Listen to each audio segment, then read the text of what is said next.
नमस्कार, स्वागत है आपका विंध्य भारत में। मैं आपके साथ साक्षी गुप्ता। आइए बढ़ते हैं खबरों की ओर। मध्य प्रदेश में चुनाव से पहले सीएम शिवराज सिंह चौहान ने समान नागरिक संहिता कानून का मुद्दा छेड़ दिया है। उन्होंने हाल ही में बड़वानी में कहा था कि एक ही पत्नी होनी चाहिए। हम एमपी में यूनिफॉर्म सिविल कोड के लिए एक कमेटी गठित करने जा रहे हैं। शिवराज सिंह जब मंच से यह बात कह रहे थे तो वहां एक मंत्री भी बैठे थे। शिवराज ने जब यह कहा कि ऐसे कानून की ज़रूरत है जिसमें किसी भी व्यक्ति की एक ही पत्नी का प्रावधान हो ताकि महिलाओं का शोषण रोका जा सके। यह सुनते ही मंत्री जी सन्न रह गए। उनके चेहरे पर बेचैनी के भाव दिख रहे थे। दरअसल मंत्री की 4 पत्नियां हैं। उन्होंने 2018 में चुनावी हलफनामे में खुद ही इसका जिक्र किया है। चारों पत्नियों के नाम भी लिखे थे। मुख्यमंत्री भाषण दे रहे थे तब मंच पर बैठे अन्य अतिथि नेता मंत्री जी की तरफ देखकर मुस्कुराने लगे। फिर क्या था, मंत्री जी ने अपनी गर्दन झुका ली। सुना है कि मंत्री जी ने कार्यक्रम के बाद एक विधायक को अपनी परेशानी पर आए बल के बारे में बताया। उन्होंने कहा, मुझे इस बात का डर लग रहा था कि मुख्यमंत्री कहीं उनका नाम लेकर कुछ ना कह दें। एमपी में चुनाव को 1 साल ही बचा है।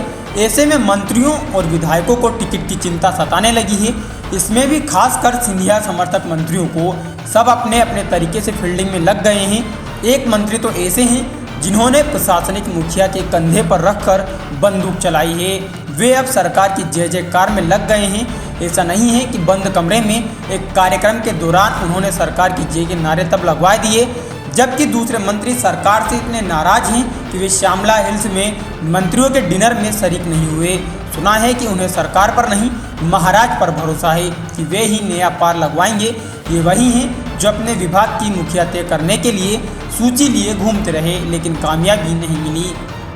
सुना है कि मंत्रियों को इस बात का डर सता रहा है कि एमपी में गुजरात का चुनावी मॉडल लागू हो गया तो ऐसे में कुछ मंत्रियों को हर दिए में तेल डालने में ही भलाई समझ में आ रही है। लेकिन कुछ ऐसे भी हैं जिन्हें दिल्ली का आशीर्वाद मिलने पर ही भविष्य संवरने का भरोसा है। बीजेपी के कद्दावर पूर्व मंत्री ने अमृत महोत्सव का ऐलान कर दिया। यह अगले सप्ताह से शुरू करने की तैयारी है। संभावना है कि आयोजन दमोह में होगा। इसका निमंत्रण सभी को भेजा गया, लेकिन उन नेताओं को यहाँ जुटने की खबर है जो सरकार में अपने आप को उपेक्षित महसूस कर रहे हैं। वैसे तो आयोजक इसे गैर राजनीतिक कार्यक्रम बता रहे हैं, लेकिन यह बीजेपी के नाराज नेताओं का जमावड़ा हो सकता है। इसे बीजेपी नेतृत्व के खिलाफ शक्ति प्रदर्शन के तौर पर देखा जा रहा है। माना जा रहा है कि इसमें वे सभी नेता अपनी एकजुटता दिखा सकते हैं जो 75 साल से ज़्यादा उम्र के हैं। साथ ही वे नेता भी जिन्हें कांग्रेस से बीजेपी में आए नेताओं की वजह से अपना राजनीतिक भविष्य संकट में लग रहा है। पिछले कुछ दिनों से सरकार एक्शन मोड में है। उन्होंने एक बार फिर से ही मंच से अफसरों को सस्पेंड करने का सिलसिला शुरू कर दिया है। इस दौरान एक सीएमएचओ उनके रडार पर आ गए। उनके बारे में कहा जाता है कि वे सरकार की सोच के मुताबिक ही जिले में अस्पतालों की जांच कर ताबड़तोड़ कार्रवाई से अपनी पहचान बना रहे थे। इस बीच उन्हें निलंबित किए जाने का ऐलान हो गया। इसके आधे घंटे बाद ही आदेश भी जारी हो गया। उस समय सीएमएचओ भोपाल में एक ट्रेनिंग प्रोग्राम में शामिल थे। एक अन्य डॉक्टर ने उन्हें निलंबित किए जाने की खबर सुनाई। अब सवाल ये है कि जब सीएमएचओ अच्छा काम कर रहे थे तो फिर उन पर गाज क्यों गिरी। अंदर की बात यह है कि सीएमएचओ की जाँच के दायरे में बीजेपी के एक विधायक का अस्पताल भी आ गया था। इस मामले में सत्ता का रसूख भी विधायक के काम नहीं आया।